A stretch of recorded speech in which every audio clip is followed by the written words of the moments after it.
What's my video about today? Oh, good grief. I gotta install these doors, but that's not what this particular video is about. Even though I just put this door on, doesn't that look nice? Looks just like it's supposed to be. I put brand new hinges on here because Mommy likes the nickel hinges instead of the brass. I put this nice doorknob on here, the strike plate on. I even got the door bumper on. The door stop is what you call that.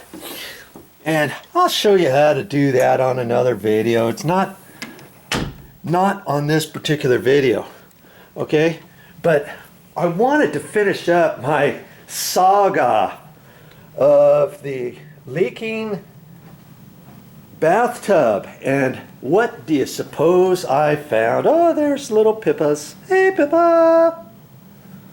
Her name's Pip, but we call her Pippa's. Pippa's. I don't know how that came about, but anyway.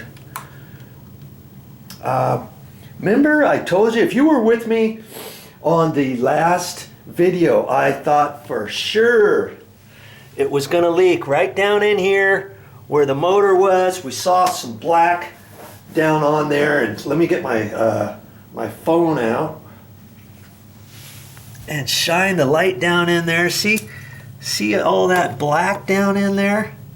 And then there's some right down in there. If you look down in there, oh, look at that. Ooh. And I thought for sure that's where it was going to be dripping after all of the different things I went through. And do you know, hey, I'm big enough to say, to admit when I'm wrong. I mean, when I'm incorrect, because you know, we took a bath last night, and well, I filled it up high enough for the jet so I could turn the jet button on, and I thought for sure this was going to start dripping. It wasn't dripping. I'm looking around, nothing seemed to be dripping, and I was kind of a little perturbed, like, okay, what's the deal? Where is it going? Because all of this, where the trap was and the P-trap and all that, it looked okay. I shined my flashlight down in there, nothing was wet. And then after Mommy got out of the bathtub, I got back in there and ran the jacuzzi a little bit, and I'm sitting in there. Everything's all nice and quiet in here. We had she usually lights the candle here and this other candle, and I had the light off, and I was hearing a clock. I thought for sure, tick, tock, tick, tick, tick, tock. And I thought, that sounds odd because there's no clock in here. The heater was off and everything. Mommy came in here and I said, I'm hearing it ticking. And she looks down and she goes, oh, there's water down here. And believe it or not, there was water. This whole plate down there was wet. And I'm like, how on earth is that little plate right down in there was all wet and saturated? I couldn't believe it. And you know what the culprit was? Well, look at this. Here's the pipes and everything. This pipe here is the suction pipe. You know, when the water goes back in, and then it shoots it out to all the other ones. And you see this little tubing that's attached on there. Well, see, it's got a little end on it. And the funny thing was, this thing was wrapped up over here, and it went down, and it was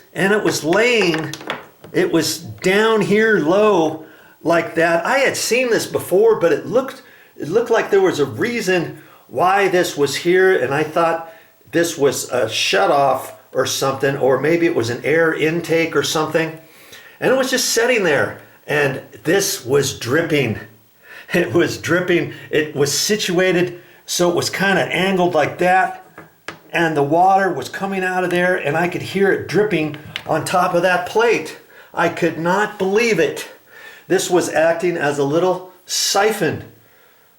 After the water got up in there, it went in here. And this, because it wasn't connected anywhere, and I'm not sure where it connects. There's a pipe right here that's open, and when I feel in there, there's a little nib. And I'm thinking this might plug into that. But I'm afraid to push on it because I don't want to get this starting to leak if that's not the case. And I'm not sure. I need to kind of look around to see where this could possibly go. And I didn't know it went to anything. Okay, and apparently the last person who owned this condo didn't know where it went either, because it was running and dripping. And I'll bet you years ago, whoever moved in here from before, they had a leak here, and they probably thought, well, I guess we won't use a tub anymore. We'll just use a shower from now on. Nobody told us about it. The home inspector, he didn't catch it either. And because it was black in here last time I looked at this, I thought it could have been dripping from there. But you know, that's probably black. And I'm thinking years ago, maybe they had a leak there. Maybe the motor was bad. Maybe they replaced the motor and did everything, and they left all that black in there. And I'm going to have to get some Clorox and spray some Clorox down in there and get a little brush in there and do away with that stuff. And I'm glad I found that, because I'll be able to get rid of that. And maybe the motor never did get replaced. Maybe it was this culprit all along. And the water hit there, and it might have traveled this way and kind of sunk down in this area, you know, for years. Who knows? But, you know, when I look downstairs, let's go back downstairs. Let me show you something. I'm making some educated assumptions. And I showed you before, if you haven't watched those previous videos, part one, this might be a three-parter on the saga of the leaking bathtub. Remember, it was I was showing you it was dripping from right here. And when I was painting the ceiling from before, you see that patch area there in the ceiling? Can't really I can see it pretty good, but you can see it a lot better over at this angle here. Somebody patched right in here, and see there's a strip right in there. And I'm thinking they might have had that leak problem years ago. And they might have cut this sheetrock open and patched it and spray textured it and everything, and then it started leaking again.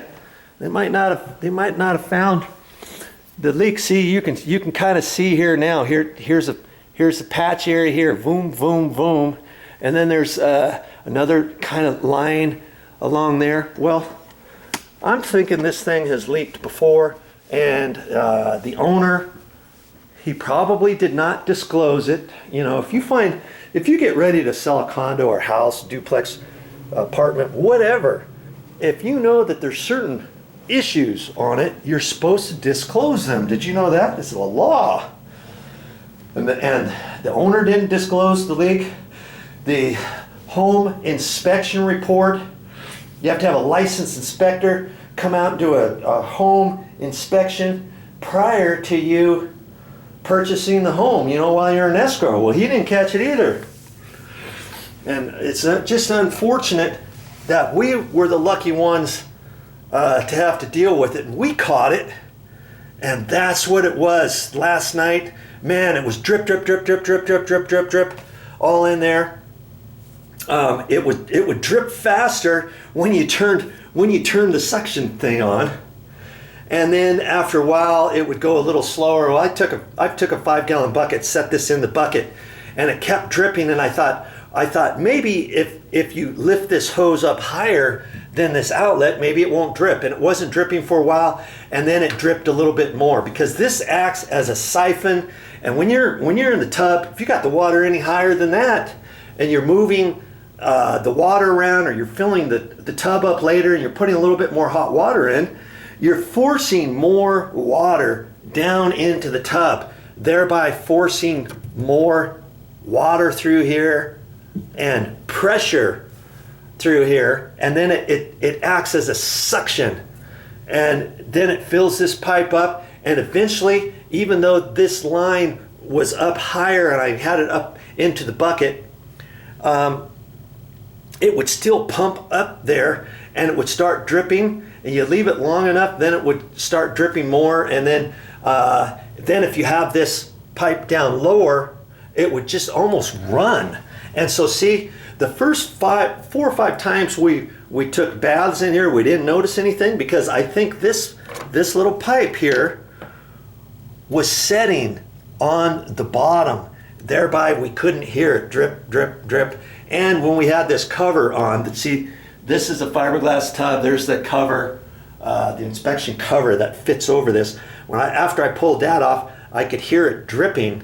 I think I could have heard it dripping even with the cover on, but I think this was pushed down there, and then we had this cover off a couple times because our water pressure, when we turn the hot water side on, we don't get very much water pressure as opposed to the cold water side. And I thought, maybe if I pull this off, maybe there's some way down in here,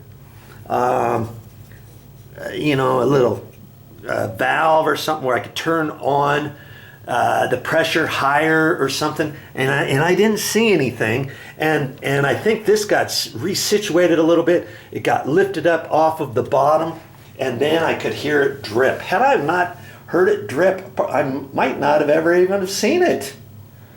And this thing, well, I put it in a 5-gallon bucket last night while I was taking a bath, and just you know, 10 minutes, it filled up a 5-gallon bucket, maybe that much. I mean, that was a lot of water, and that was only maybe 10 minutes.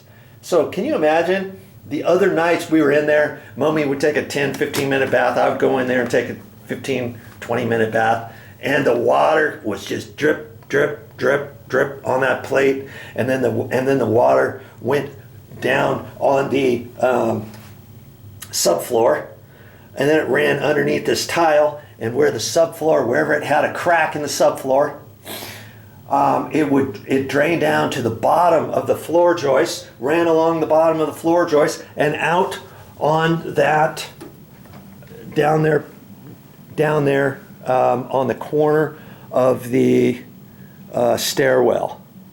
And so, you see, I mean, I could have been right the first time where the P-trap was, the adjustable P-trap or the drain. Thankfully I wasn't. I could have been right over here where the motor was and where I saw all the black.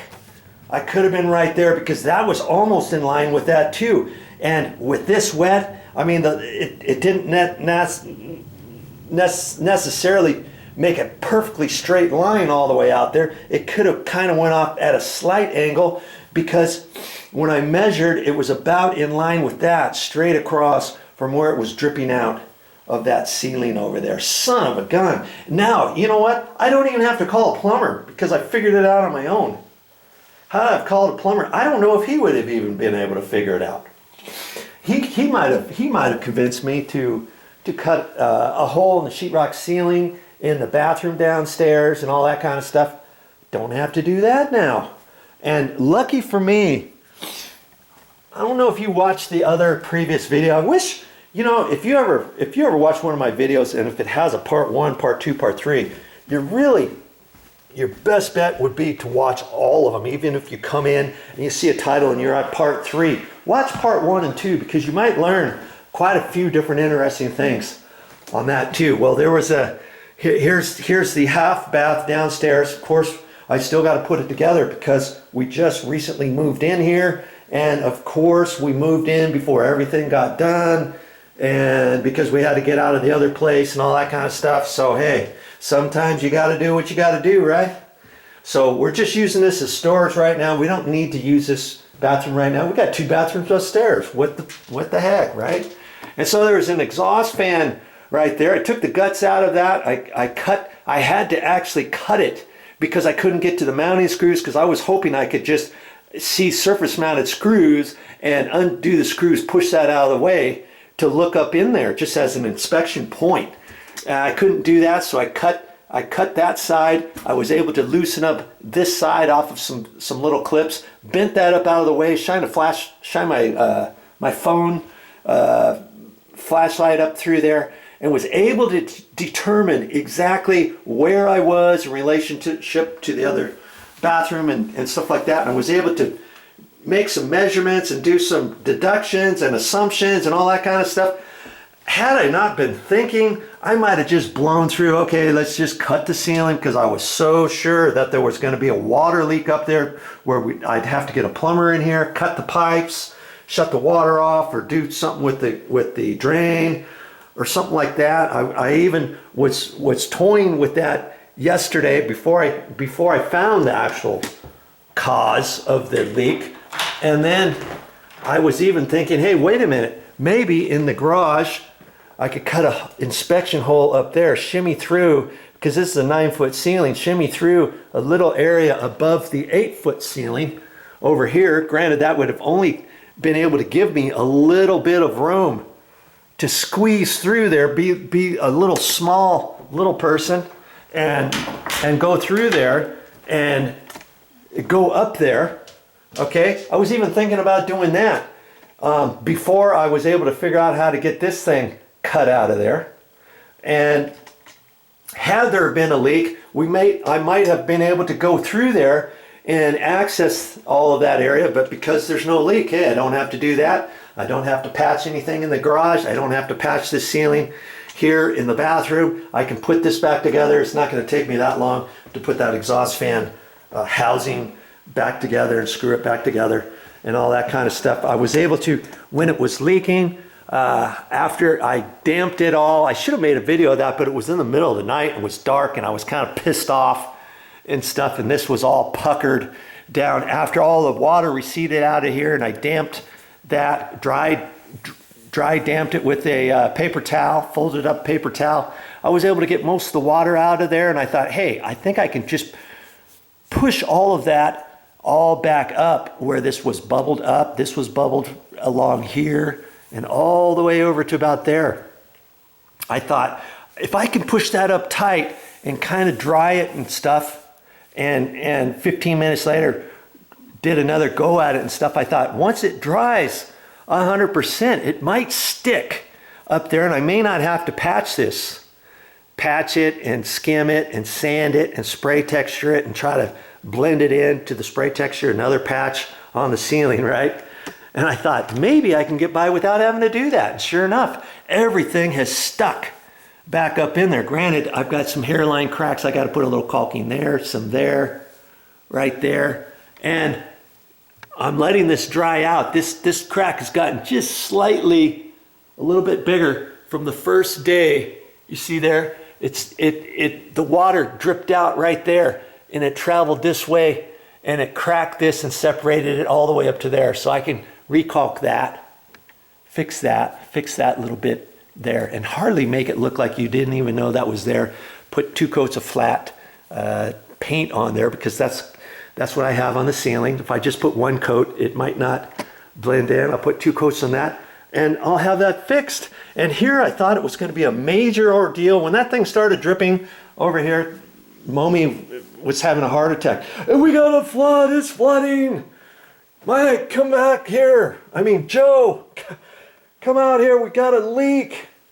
And I'm thinking, whenever something like that happens, you always think of the worst. I'm thinking, good grief, I'm just spending, a couple months getting all this painted, getting the carpets ripped out, getting the flooring ripped out, repainting the door frames, repainting the baseboards, doing all kinds of stuff in here, and trying to put everything back together.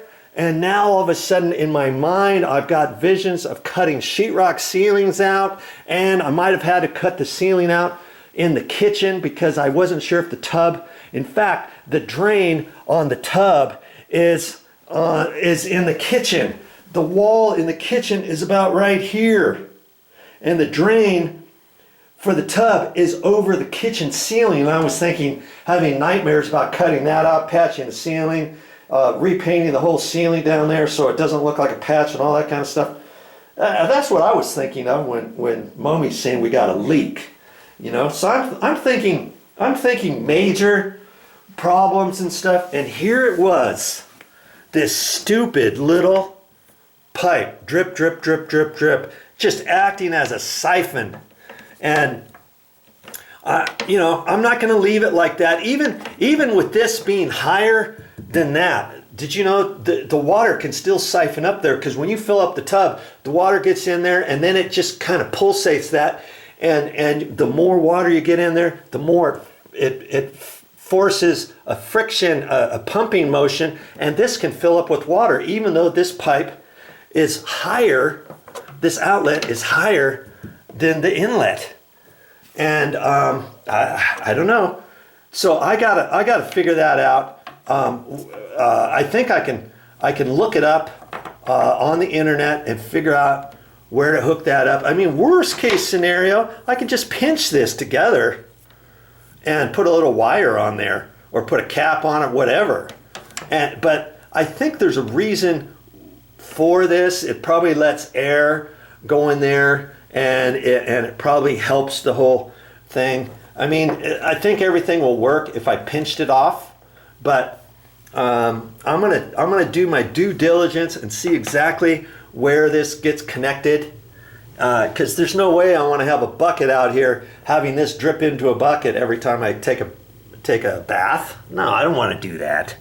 Okay, so I've still got to kind of look at that and figure that out. I'm thinking it goes in there, but I'm not quite sure. Like I say, there's a nib in there that almost looks like if I force it on there, this thing could push in there. But I don't want to do that and then find out that's not right, because then it could start still filling up with this with water and then start dripping out of that. Now, I don't want that either.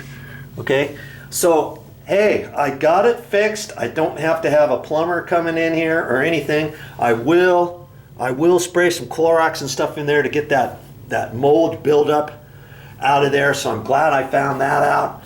I also looked at this to see why the water pressure was low, and I'm not sure why the water pressure is low for that. I may have to next time we get a plumber over here to install the toilet and the sink in that half bath downstairs, I may ask him about what his thoughts are. I don't think there's any way of taking this out and adjusting the water pressure right in here. I don't think there is.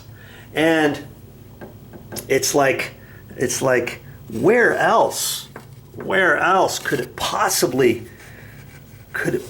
be on why the water pressure is so low there? Because we got plenty of water pressure in the sinks. When I run the sink on the hot water side, I got plenty of pressure. See, almost pretty much the same pressure as the cold water on both sides.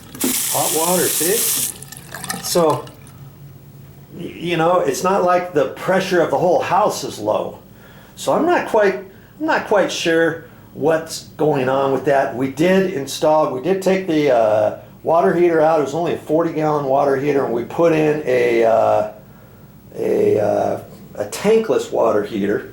And maybe on the tankless water heater, because this is so big, maybe the pressure is not that much, and because it's a tankless, there's only so much pressure that comes out at any one time, thereby, because the tub spout is bigger than the little faucet spouts, maybe that's why there's hardly any pressure. I mean, look at that. That's it for the water pressure for the hot water. And when you got the cold water, look, you got plenty. So worst case scenario, I told Momi, hey, you want to take a bath? Start the bath a few minutes before you get in. What's the big deal? You know? See? So, you know what? If it's not turned on 100%, you get just a little bit more water out of there. There's full blast. If I take it off a little, see? It gives more. I may have to tell Momi that. The quirks of owning a 15-year-old condo, right? And eventually we may We may do a remodel in this bathroom, but for the time being, this is going to work out for us. And so yes, I'm not going to leave this here like this. I'm not going to forget about it. If I do, it's going to start leaking again. Of course, I won't forget about it. Okay, so there you go. If you got a tub, so what's the crux of the video? If you got a leak, make sure you check out every possibility before you start thinking about cutting walls open, cutting sheetrock ceilings open, doing all that kind of stuff. I would have been looking like a fool, and I would have been pissed off if I would have had a plumber come out here and the plumber says, oh, we got to cut the ceiling out downstairs in the kitchen. Oh, oops, we got to now cut the ceiling out in the bathroom. Oh, oops, here it is right here. Sorry about that. You know, do some of your own inspecting, because sometimes you might find it when others can't find it. Or once you do find it, what I was going to do was, once I did find it, I thought, if I can fix it, I'll go ahead and fix it. If I can't, and I don't feel comfortable about it, I'll get the plumber out here, and at least he doesn't have to go through all the rigmarole and of all the inspecting to try to find it, or give me some bad information or bad assumptions or bad advice and start cutting ceilings open when it was just this. Okay, so if you've got a tub that is a jacuzzi type tub, look all around, all the different variables on it to see if you can find out what that leak is. Even if you got a regular tub, even if you don't have, your tub's not leaking and your shower's leaking, check everything out. As for showers leaking, or bathtub walls leaking, I've had one guy, he had the spout, the spout up against a wall like this, and he had the handle up against the wall, and the handle kind of looked like a shower handle, like this. Okay, he had something like that, and he ended up having to replace the whole guts of the whole system. And so he had tiles on the wall and everything, and he ended up ripping off the tiles, and the sheetrock got all damaged on the backside, and now he's going to have to patch that. He's going to have to install new tiles and all that kind of stuff. And I thought to myself, hey, if you ever have that, and if the backside of your wall doesn't back up to a shower, let's say the back of your wall is a sheetrock wall in a closet, in a storage closet, in your bedroom wall, or something like that, it would be easier to cut a hole on the back side of the wall from where the valve is, so that you're just cutting out a sheetrock wall. Do all your work from this side so that you don't have to start ripping off your tile on your walls and all that kind of stuff. And then all you'd have to do is patch your sheetrock wall. You see what I'm saying? So there's always two ways to start thinking about stuff. Same goes with your shower. So you got an issue with your shower, and the back side of this wall butts up to a sheetrock ceiling or a sheetrock wall like this in your bedroom, in your closet, whatever. Now, even right here, if I ever had a problem with that and I didn't want to rip that whole thing out and cut out these tiles and have to do all that, you see where that is? That's right up here. I'd have to cut a hole in the sheetrock. I could do all the work here, then I could patch the sheetrock, respray texture the sheetrock, and then just repaint this one wall. Boom, from here to there, up to the ceiling. And if I wasn't that good with spray texturing, and if I was concerned that this spray texture was not going to match, I could skim out this entire wall with 2 coats of skimming material, sand it nicely, get it all nicely smooth, then respray texture just this one wall. So it all blends in perfectly, no patch whatsoever. Boom! Instead of getting blinders on, like, you know, those horse blinders for horse racing, you only focus on the one thing in front of you. And then you think later on, oh crap, I didn't even think about that. I didn't even think about going on the back side of the wall, cutting out the sheetrock. What's wrong with me? Live and learn. That's called living and learning along the way. Well, I lived and learned, and I'm hoping that you're going to live and learn by all the things that I went through to check this out. I am so glad I didn't cut out any sheetrock. Worst thing I have to do now is put together that inspection access where the exhaust fan was. And I've got, you know, an hour or so to mess around with that, monkey with that. But at least I don't have to patch any walls. So hopefully you can learn from this video. Yeah, I am so glad I found out what it was and that it wasn't a big deal at all. Only this tubing. I cannot really believe that that's all it was. Hey, well, that's all I got for this time. But I'll be back with more videos. Glad I got that figured out.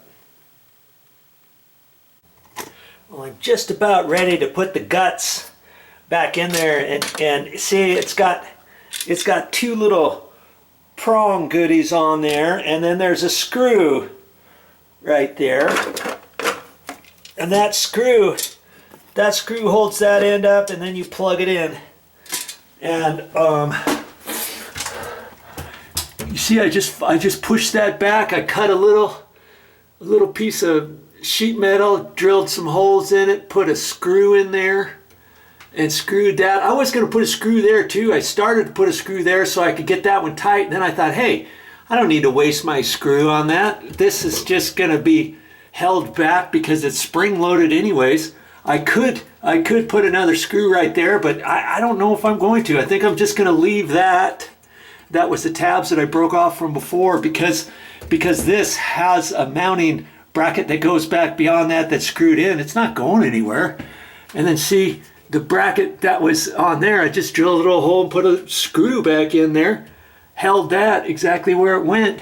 And then remember this top piece, I cut it in half. I drilled a hole in there. I rebent this. It's held up with that little nib, and those right there, I had to rebend that, push that up, pre-drilled a hole in there from before, then drilled it all the way through because there's a wood stud. That's the ceiling joist actually right there. And I just ran the screw up there. You know, do I have to put a screw way up there? No. That's all I'm going to do. And you know what? That's going to take care of this exhaust fan. I'm glad I tore that apart to get in there to do that inspection. Okay, that's it. That'll be easy from there. Oh, I remember what I was going to show you. I was going to show you my little flashing. Remember, I saved some little pieces of flashing. Here's a little piece out of that metal stud that I had. And I cut a little piece off. And, you know, there's that last little bit. I could bend it. Here's another piece of the stud that I was saving, remember? And, you know, it's always good to have little pieces like that. And let me show you that metal stud if you weren't with me from before. I bought it at the Home Depot. It came 10-foot length, and it's a piece of track for building metal stud walls. Here's a little piece of it. See, I took there's another piece of the track. I took my tin snips into the store, and I cut it in half, 5 feet, because it was 10 foot long. See? And I can use this for all kinds of sheet metal pieces of trim and shims and straps and all that kind of stuff. And if you don't have that, hey, that's a good way to do it. And you know, you can buy little pieces of galvanized sheet metal. Here's 2 pieces I got at the Home Depot, okay? And I forget what gauge that is. It's small enough, strong enough, but yet small enough to where you can cut it with with tin snips. I think that's 24 gauge. I think this is 24 gauge. And see, they just came in this length, just like this. That was like $7. And that piece of track was, I don't know, $7 or $8 for a whole big old long piece. That's 25 gauge on that track. And they have other pieces of flashing. I actually needed a piece of flashing that was 18 by 18, and I went to the Home Depot a couple times, and they didn't have 18 by 18. I thought they might have 12 by 12, 18 by 18, 24 by 24. Well, they had a 24 by 36, I think, for almost, oh, I forget what it was, $27, $28. And they didn't have it in stock. So I went back 3 or 4 different times, and I thought, you know what? Phooey on that. Maybe I can do it a different way. I'm always trying to think about how to do things different ways. And so I saw these 2 pieces of flashing there, and these were what was that? 12 by 24, I think. And I needed 18 by 18. Well, you know, I'm just putting it on the floor, and I'll show you that another time. And so I'm going to just overlap one on top of the other, and then I'll cut off a little piece of the flashing because I don't need 24/18, and I'll have a 6-inch piece. I'll have a 6 by 12-inch piece of flashing for, you know, who knows what down the road.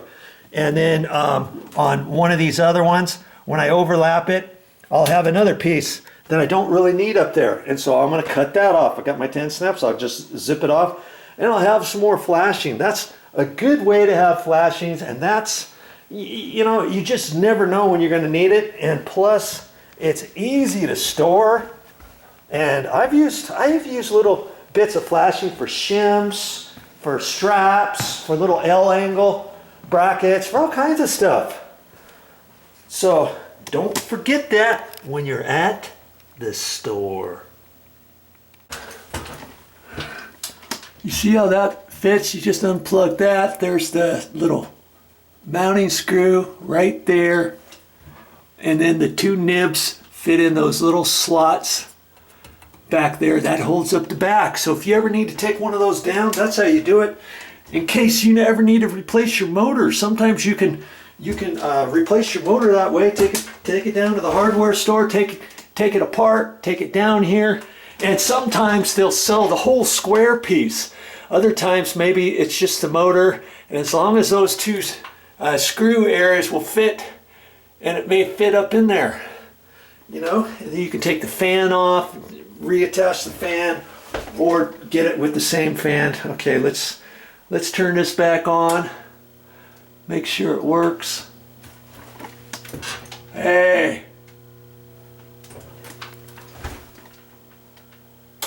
Oh, you know what? It could be hitting the, I'm going to have to look at that, because remember, I put those 2 screws in right in here, and I think that's hitting that screw. I don't know. I might be able to slide this over a little bit and have it miss that screw, or take it out, put a different screw in there, and you know, I might have to do that. Silly thing. Okay. All right. Joe's work is never done. Another head scratcher for sure. Those screws right there were not touching it at all. And right in there, to put that screw in there, I had to wedge it over, and once it tightens up, it's funny because once it tightens up, it moves this over this way just a hair, and that little bit causes this whole thing not to turn. Isn't that funny? Because I took this and plugged it in, and here, I'll plug it in out here. I'll plug it in and show you. I'll show you that it works here.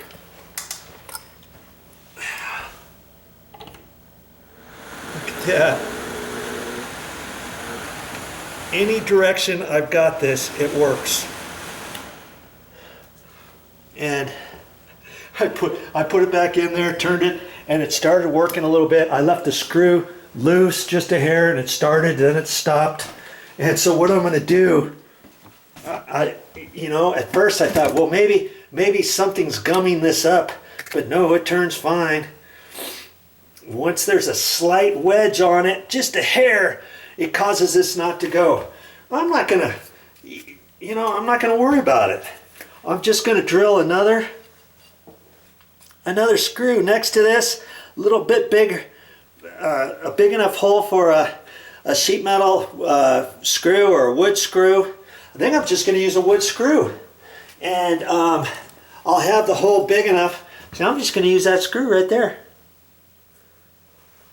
I'm going to make it big enough so the threads go through that, but then I'm going to drill a smaller hole up into the housing, and then I'll be able to tighten this right up, and I think it's going to work. I'm going to try that and see if it's going to work, because I thought, okay, I'm going to have to go back to the store. Do I have to go back to the store, take this apart like I was telling you, and get a whole new assembly? No, it's because it's been wedged, and because I took this apart, bent it, cut it, I put it back together, but you know, it's hardly, like I say, hardly wedged up here at all. And that little bit is causing that whole thing not to work. I tried it a couple different times, and so I thought, okay, phooey on that. Instead of tightening it up with that big screw. See, here's the screw that was in there. I'm not even going to use that. I'm not even going to do it. I'm just going to put another screw next to it, and I'll tighten it up, and I'll just do it that way and not get the plug perfectly in here, and then it will work, because I've already tried it. Okay, and it'll work. It'll be fine. Well, I haven't plugged this in yet, and I wanted you to see what I see. I haven't turned it on just yet, but see, I drilled a new hole. I made that hole bigger, and then I made a smaller hole into this, and this was pretty stout stuff. I needed to make sure there was no wires back in there, and I started out with a smaller drill bit, and then I increased it until I knew that this screw would screw up into it. And it's off a little bit. This should actually be tight up to that, but when I did that, it wedged this over, and it made this not turn. And so now I'm going to plug this in. I've got to make sure that's off over there. I'm going to plug that in like so, and I'm crossing my fingers that it's going to work this time.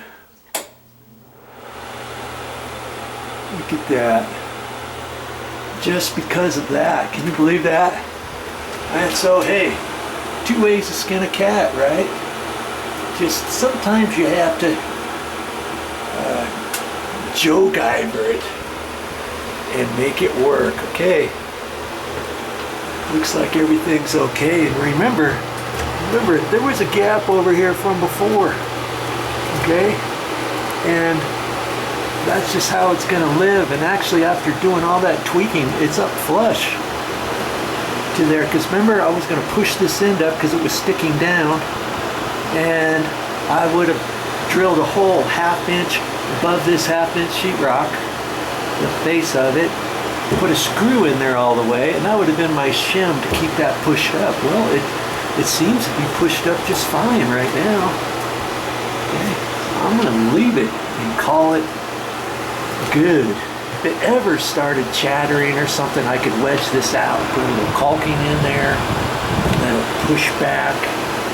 And in fact, I might do that if it starts rattling when I put the cover on. I don't think it's going to, but sometimes you gotta do what you gotta do.